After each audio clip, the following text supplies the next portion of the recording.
You play with them balls like it's FIFA. Assalamualaikum warahmatullahi wabarakatuh. Perkenalkan, nama saya Muhammad Fadillah Utami dengan nomor NIM 2014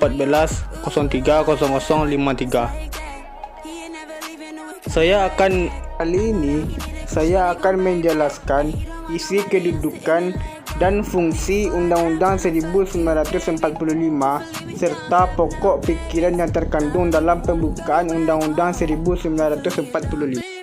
Pembahasan Negara Republik Indonesia tahun 1945 atau bisa disebut juga Undang-Undang 1945 merupakan sumber hukum tertinggi dengan sifat tertulis agar dapat dibaca seluruh masyarakat.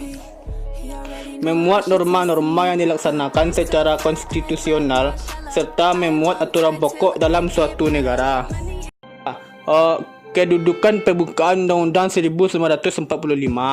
Pembukaan Undang-Undang 1945 berisikan Pancasila yang menjadikan norma dasar serta menjadi landasan bagi penyuluhan tertib hukum di negara Indonesia. Bagian yang keduanya, oleh sebab itu, pembukaan Undang-Undang 1945 mempunyai kedudukan yaitu sebagai tertib hukum tertinggi. Sedangkan di dalam pasal-pasal batang tubuh Undang-Undang 1945 serta peraturan hukum yang berada di bawahnya berlaku dan berdasarkan dalam nilai-nilai yang termuat dalam pembukaan Undang-Undang 1945. Fungsi pembukaan Undang-Undang 1945. Alinea pertamanya yang berisikan memberikan informasi dalil objektif atau dalam kurung bangsanya dan subjektif dalam kurung pandangan bahwa penjajahan harus dihapuskan. Alinea kedua memberikan informasi perjuangan bangsa Indonesia telah mencapai tingkat yang menentukan, namun sebetulnya belum sepenuhnya merdeka. Dan alinea ketiga memberikan informasi pengukuhan makna proklamasi dengan didorong oleh spiritual yang luhur. Alinea keempat menentukan tujuan negara, bentuk negara, dan dasar negara. Pokok pikiran dari pembukaan Undang-Undang Dasar 1945 yaitu sebagai berikut. 1. Pokok pikiran pertama. Negara melindungi segenap bangsa Indonesia dan seluruh tumpah darah Indonesia dengan berdasar asas persatuan dan mewujudkan keadilan sosial bagi seluruh rakyat Indonesia. 2. Pokok pikiran kedua. Negara hendak mewujudkan keadilan sosial bagi seluruh rakyat Indonesia.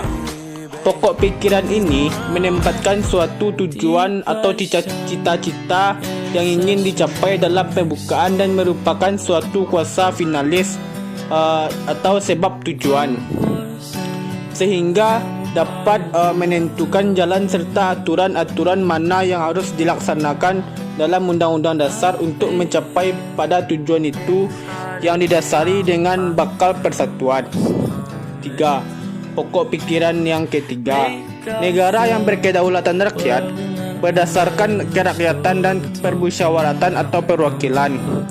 Pokok pikiran ini dalam pembukaan mengandung konsekuensi logis bahwa sistem negara yang terbentuk dalam Undang-Undang Dasar harus berdasarkan atas kedaulatan rakyat dan berdasarkan permusyawaratan atau perwakilan.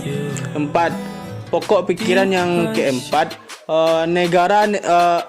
negara berdasarkan atas ketuhanan yang Maha Esa menurut dasar kemanusiaan yang beladir, yang adil dan beradab. Hal ini menegaskan pokok pikiran ketuhanan yang Maha Esa yang mengandung pengertian takwa terhadap Tuhan yang Maha Esa, dan pokok pikiran kemanusiaan yang adil dan beradab yang mengandung pengertian menjunjung tinggi harkat dan martabat manusia atau nilai yang kemanusiaan yang luhur. Pokok pikiran keempat itu merupakan dasar mortal negara yang pada hakikatnya merupakan suatu penjabaran dari sila kedua Pancasila. Bab keduanya menjabarkan hukum tertulis dan tidak tertulis. 1. Hukum dasar tertulis, yaitu hukum yang ditulis dan dicantumkan dalam peraturan perundang-undangan negara baik yang dikodifikasi ataupun yang tidak dikodifikasi. Hukum tertulis juga diartikan sebagai sebuah ketentuan atau kaidah tentang aturan yang dituangkan dalam bentuk format yang tersusun secara sistematis.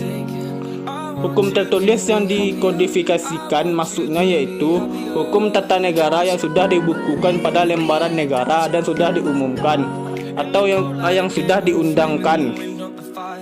Jika hukum tersebut dikodifikasikan, maka kelebihannya yaitu adanya kepastian hukum, adanya kekuasaan hukum, dan adanya penyederhanaan hukum.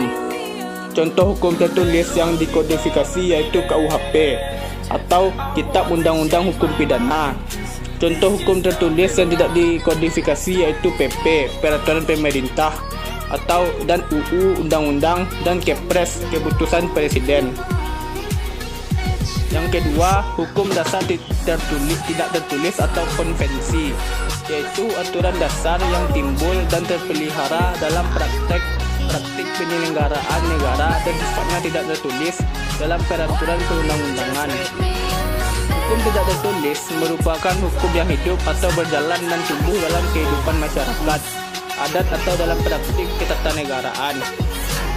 Contoh hukum tidak tertulis yaitu hukum adat yang tidak tertulis atau tidak dicantumkan dalam perundang-undangan, namun peraturannya sudah tertanam dan dipatuhi oleh daerah tertentu atau adat tertentu sehingga menjadi sebuah pedoman dan tata cara pelaksanaan kehidupan masyarakat. Hukum tidak tertulis merupakan hukum yang dianggap tidak bisa konsisten dikarenakan hukum tidak tertulis peraturannya dapat berubah sewaktu-waktu sehingga keadaan dan kepentingan yang menghendakinya.